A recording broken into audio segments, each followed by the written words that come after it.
Hello everyone, कैसे हैं? सबको मेरा प्यारा सा नमस्कार। पार्ट 6 ऑफ उन क्वेश्चनों का लेके आया हूं जो आपके इस बार सीएचएसएल मेंस और सीजीएल प्री में पक्का दिखेंगे। कॉन्सेप्ट छूटेंगे नहीं। हर क्लास में 10 कॉन्सेप्ट रिवाइज हो रहे हैं, तो उम्मीद मानिए कि आप लोग बहुत बेहतर कर रहे होंगे और मजा आ रहा होगा। आना भी चाहिए। मैं बता चुका हूँ स्ट्रेटेजी में कि क्या चीज की सीरियसनेस बड़ी है, किस चीज को इंपॉर्टेंस कम देनी। तो मैथ को उतनी ही इंपॉर्टेंट देनी है जितनी एसएससी चाह रहा है, अपने मन से ज्यादा नहीं देनी है। समझ रहे हो ना? ठीक है, जितना मैं कह रहा हूँ उतना फॉलो करते जाओ यार। मैंने भी खुद पढ़ाई की थी, जितनी भी की थी, जैसे भी की थी, नौकरी पे लग गए थे, तो तुम भी लग जाओगे सारे लोग। टेंशन मत लेना, भरोसा करके चलना। व्हाट्सएप ग्रुप डिस्क्रिप्शन में मिलेगा, उससे जुड़ो और वही जुड़ो जिसको पढ़ना है। फालतू मत जुड़ो। 256 का टारगेट लेके चलेंगे, एक ग्रुप बस, उतना ही करेंगे। ठीक है, ज्यादा मेरे पास भी इतना समय नहीं होता, और मैं भी चाहता हूँ जिनके साथ जुड़ूं सीरियसली जुड़ूं, केवल इसलिए ना जुड़ूं कि हाँ भीड़ इकट्ठा करनी है। तो स्टार्ट करते हैं आज का। ठीक है, ये सीजल मेंस के क्वेश्चन है आपके। तो मेंस के क्वेश्चन देके आपको रूबरू करा रहा हूं कि आपकी तैयारी कितनी है और आपको बाकी सब्जेक्ट के साथ मैथ्स को कितना ध्यान देना है, इसको लेके चलते हैं। Value of the given expression. देखो, जब भी कोई भी आपका, देखो इस तरीके के एक्सप्रेशन बनेंगे, या तो ये प्लस साइन के साथ बनेंगे, और या तो ये क्या बनेंगे आपके माइनस साइन के साइन में। ठीक है, तो अब इसे फैक्टर करना, आप इसके कोप्राइम फैक्टर कर लेना, इस तरीके से फैक्टर कर लेना। ठीक है, जिसका डिफरेंस कम से कम हो। तो इसका फैक्टर कितना बन रहा है आपका? 5 into 4 बन रहा है। ठीक है, आई बात समझे? तो बच्चों, जब यहां पर प्लस साइन से ये बन रहा होगा, तो बड़ी वाली वैल्यू यानी 5 आंसर होगा। ये माइनस साइन वाला है, यानी इसका आंसर क्या होगा? इस क्वेश्चन का आंसर क्या होगा? 4 होगा। इस क्वेश्चन का आंसर क्या होगा आप लोगों का? 4 होगा। आई होप अगर ये 12 12 12 होता, ये 12 12 12 होता, तो कमेंट सेक्शन में मैं नहीं, मैं आपसे बस केवल ये पूछ रहा हूं, मैं अब केवल कमेंट में आपसे इसका आंसर पूछा है, देखूंगा ना कितने बच्चे पढ़ रहे हैं।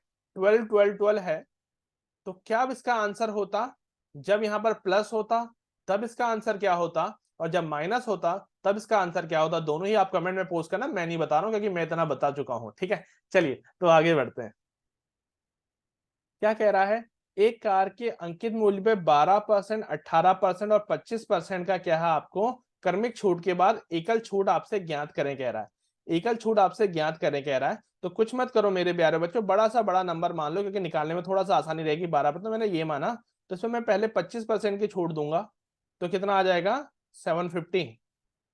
750 का 1% हुआ 7.5, तो मेरे का 18% निकाल लो।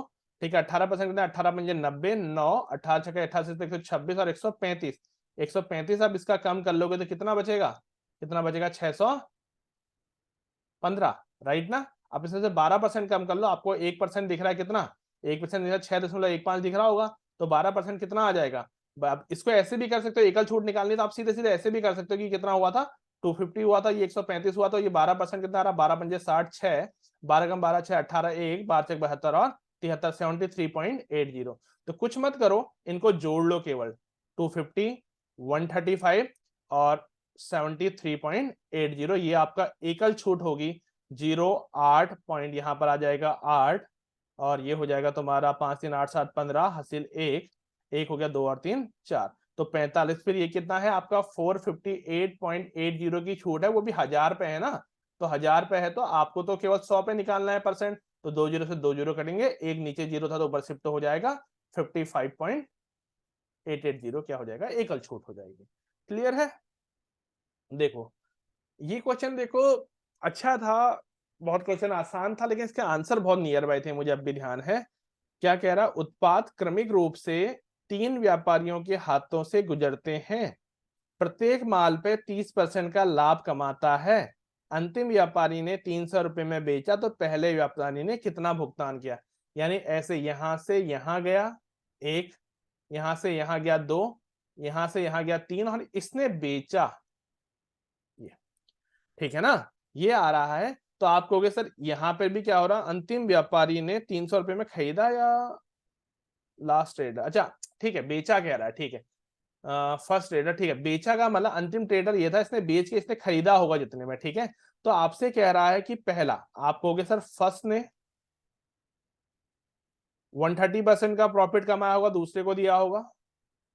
फिर उसने उस पर 130% का कमाया होगा, आगे दिया होगा।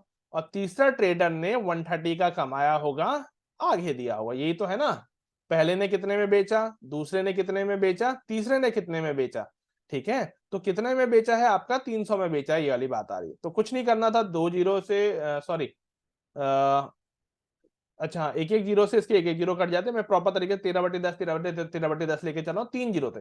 तो आप ये करोगे, 2 जीरो के पीछे ये नीचे के 3 जीरो ले गए, 13 का स्क्वायर तो 169 होता है, फिर मुझे गुणा बना, मुझे भी स्क्वायर याद, मुझे क्यूब याद नहीं था, मैं सिंपली कर लूंगा। 13 नमा 117 हो रहा है, 13 78 और ये कितना हो जाएगा, 89 हो जाएगा, 13 2197।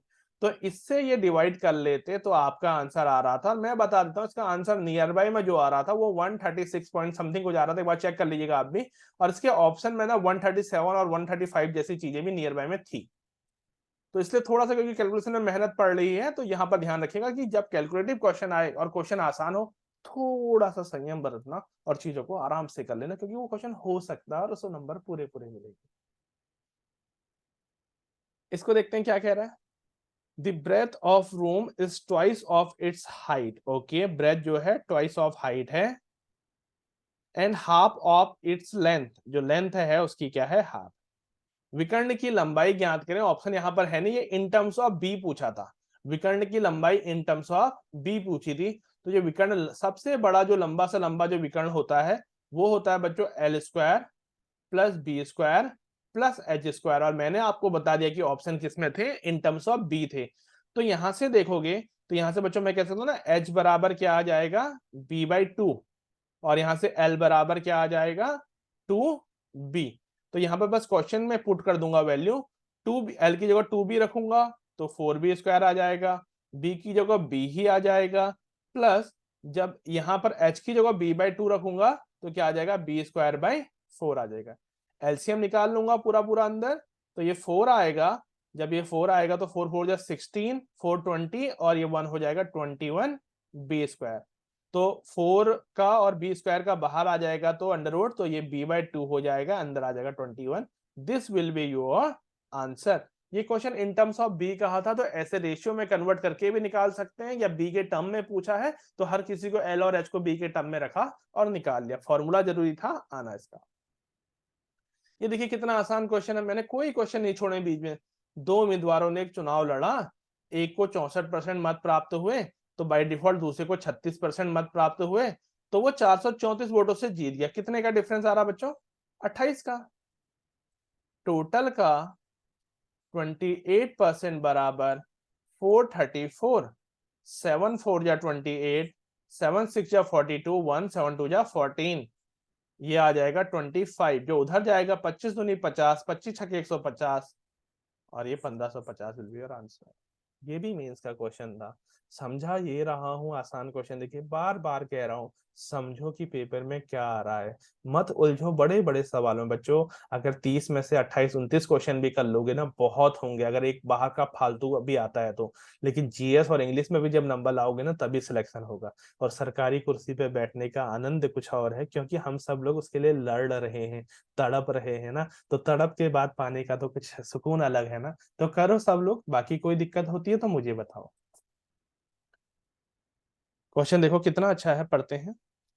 हाँ, हाइट एंड डिस्टेंस से क्वेश्चन लगा था। From the top of an outright pole, एक 17.75 का पोल है, ठीक है, खंबा है, उससे angle of elevation, angle of elevation अगर बन रहा है ना दूसरे पे, तो वो 60 बन रहा है। जो टावर है आपका कितना, 57.75। बच्चों ये 57.75 था, इस पर बन रहा है आपका, कहा था ये 60, ठीक है। 60 बन रहा होगा तो ये मैं अगर ये पैरेलल डालूंगा तो नीचे वाला पोर्शन 17.75 का होगा, नहीं होगा, तो ये होगा। तो ऊपर वाला पोर्शन कितने का हो जाएगा आपका, 40 का हो जाएगा, ठीक है ना। आई बात समझ में, बिल्कुल सर आ गई। अब मैं क्वेश्चन पूछता हूँ, क्या देखता हूँ क्या।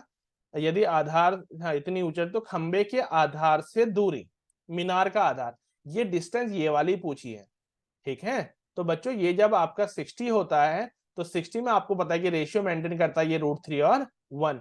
तो √3 की वैल्यू आप लोगों के पास थी 40, तो 1 की वैल्यू हो जाएगी 40/√3। ऐसे भी आंसर छोड़ा हो सकता है, लेकिन कई बार रेशनलाइज करके भी छोड़ता है, जो नीचे रूट में है उससे ऊपर नीचे मल्टीप्लाई कर देते हैं रेशनलाइज करके। तो ये आ जाएगा आपका 40√3/3 विल बी योर आंसर। ये आपका आंसर दिया हुआ था, ठीक है। हाइट एंड डिस्टेंस से भी हर शिफ्ट में क्वेश्चन आए हुए हैं, तो उन्हीं क्वेश्चन को देखो, और बहुत डिटेल में बहुत डेप्थ में नहीं पूछा है, बेसिक क्वेश्चन पूछे, ठीक है। आगे बढ़ते हैं, ये अच्छा क्वेश्चन है। A pyramid has an equilateral triangle as its base of which each side इतना slant edge, याद रखना slant height नहीं slant edge, कोना किनारा बोला है, तो होल सरफेस एरिया। देखो जो पिरामिड होता है उसका जो होल सरफेस एरिया होता है वो होता है एरिया ऑफ बेस, ध्यान रखना area of base plus curve surface area, plus curve surface area. तो एरिया और बेस तो यहाँ पर इक्वेटर ट्रायंगल है, तो √3/4 इंटू ए स्क्वायर हो जाएगा ना, 8 8 64 या 4 दूनी 8, 16√3 एरिया ऑफ बेस तो आ जाएगा। अब जो कर्व सरफेस एरिया होता है वो होता है half into perimeter of base, याद रखना, हाँ परिमाप, पेरीमीटर ऑफ बेस होता है, और इंटू स्लेंट हाइट होती है, क्या होती है, स्लेंट हाइट। यहाँ पर half into perimeter of base सारे बच्चों के पास था, 8×3 = 24 इंटू स्लेंट हाइट की जरूरत थी। उसी से क्वेश्चन थोड़ा इंटरेस्टिंग बना था, बाकी क्वेश्चन में कुछ भी नहीं था, ठीक है। तो देखो यार यहाँ पर क्या कहा गया था ना, स्लेंट जो एज दी गई थी, स्लेंट हाइट नहीं दी गई थी, और स्लेंट एज का मतलब है ये, ठीक है। अगर मैं कुछ ऐसा बनाऊं आपका ये, तो स्लेंट एज का मतलब होता है ये आपको दी गई थी, ठीक है। ये जब दी गई थी तो ये है स्लेंट एज, तो स्लेंट एज भी अपने आप में ये ऊपर जा रही है, ठीक है, ये खड़ा वाला हिस्सा है, तो ये बन रहा है आपका क्या, एक कह सकते हैं आइसोसेलेस ट्रायंगल बोल सकते हैं, ये 24 है, ये 24 है। जब मैं ये निकालूंगा केवल तिरछी फलक पर दीवार पे, तो ये 90 बनाएगा इसके साथ, ठीक है। ये 8 था तो ये 4 और 4 में कटेगा, आइसोसेलेस है तो ये होगा। तो जो ये वाली चीज आएगी ना, ये आएगा √576 यानी 24 का स्क्वायर माइनस 4 का स्क्वायर 16, तो √, ये आ जाएगा आपका 560। ये जो साइड वाली फ्लैग के लिए जो हाइट होती है ना, अब जब इस वाले से, जब मैं पिरामिड की हाइट के लिए बात करूंगा, जैसे मैं पिरामिड बनाता हूं ये, तो इस वाली हाइट जो होगी, ठीक है ना, इस वाली हाइट, ठीक है, और ये जो होगा, आ रही बात समझ में, ठीक है, इस वाली हाइट के साथ क्या बनेगा, आप बता सकते हैं कि ये जो बन रहा है, ये क्या बन रही है, आपकी स्लेंट हाइट बन रही है। आगे बात समझे, ये स्लेंट हाइट बन रही वाली बात, तो स्लेंट हाइट भी आप लोगों को मिल चुकी है। इसका मैं अंडर करके निकालूं अगर, तो 16×3 = 49 और 16 बने, ओके। तो ये बन रहा है आपका 4√35, ठीक है। तो 4√35 मैंने यहाँ पर पुट कर दिया, ठीक है, 2 से 2 कट गया, तो 48√35 हो गया। तो इसका जो आंसर आ जाएगा वो 16√3 प्लस 48√35 आपका आंसर आ जाएगा। आई बात समझ में, क्या हुआ, जो मैंने कहा, जो तिरछे वाली जो दीवार होती है, जो उसकी हाइट होती है ना पिरामिड में, उसकी जो नॉर्मल हाइट होती है ना, वो जो पूरा पिरामिड है उसके लिए वो स्लेंट हाइट का काम करती है, ये ध्यान रखना, ठीक है, नोट कर लेना। ये क्वेश्चन कितना अच्छा है। और अभी मैंने कुछ ही दिन पहले परसेंटेज की क्लासेस कराई हैं बच्चों, अगर जिन बच्चों ने कर रखा होगा तो कमेंट करके बताना। उन क्लासेस से लगभग लगभग 7 से 8 क्वेश्चन मेंस में, केवल 5 क्लासेस हुई हैं अभी परसेंटेज की, ठीक है, जो फेसबुक पे, सॉरी यूट्यूब पे फ्री ऑफ कॉस्ट कराई है। 80 लीटर ऑफ मिक्सचर, मिल्क है सॉल्यूशन में, 60% मिल्क है, ठीक है, माइंड में आ गया, 40% दूसरी चीज होगी, ठीक है। Then how much milk should be added to make milk 80%, milk add करना है तो दूसरी चीज क्या हो जाएगी, 20% हो जाएगी। तो आप बताओ यार इसमें सेम क्या रहा शुरू और लास्ट में, सर शुरू और लास्ट में वाटर यानी मिक्सचर में जो दूसरी चीज है ना सॉल्यूशन में, वो सेम रही। वो कितनी सेम रही, वो पहले वाले सॉल्यूशन में, ठीक है, 80% में वो खुद का 40% हिस्सा जो बना के बैठी थी, वही जो फाइनल वाला सॉल्यूशन है उसमें उसका हिस्सा मात्र हो गया है 20%, यानी फाइनल वाला सॉल्यूशन कितना हो गया है, ये आया 20 दूनी ये आया, तो यहाँ पर फाइनल वाला सॉल्यूशन हो गया आपका 160 लीटर। इनिशियल में सॉल्यूशन कितना था, 80 लीटर, तो यानी कितना मिलाया गया होगा, तो आप यहां से इजीली कह सकते हैं जो 80 लीटर जो फालतू आया होगा ना, वही तो मिल्क ऐड किया होगा। मैंने तरबूजे वाले क्वेश्चन कराए थे, आसानी से हो गया। रेशियो करके भी कर सकते थे, लेकिन मैंने आपको समझाया था कि इनिशियल मिक्सचर और फाइनल मिक्सचर वाले का डायरेक्ट रख के जो कराना सिखाया था, देखो कितने आसानी से हो गया। क्या हुआ, पहले 80 लीटर में 60% दूध था, तो बचा हुआ 40% कुछ पानी था। बाद में दूध मिलाना है कि दूध 80% हो जाए, यानी बचा हुआ 20% हो जाए। यानी इनिशियल में, यानी 80 लीटर में जो 40% था, वो बाद में फाइनल में 20% कहलाया। वो था तो बराबर रख दिया क्वांटिटी, तो फाइनल सॉल्यूशन ही 160 लीटर आ गया। जब 80 से सॉल्यूशन 160 हुआ है, कितना बड़ा है कहा, तो आपने कहा सर 80 लीटर बड़ा है, और वही बड़ा होगा क्यों? क्योंकि मैंने मिलाया होगा दूध उसमें। इसको देखते हैं। द कर्व सरफेस एरिया, अच्छा क्वेश्चन है, पढ़ो। The curve surface area of a cylinder is 126 by, curve surface area मेरी नजरों में होता है सिलेंडर का 2 पाई आर एच, वो दे रखा है 126 पाई। ठीक है, पाई से पाई उड़ा दिया यही, और ये हो गया आपका आर एच बराबर हो गया 63। आगे बढ़ा हूं, अभी मैंने पढ़ा ही नहीं।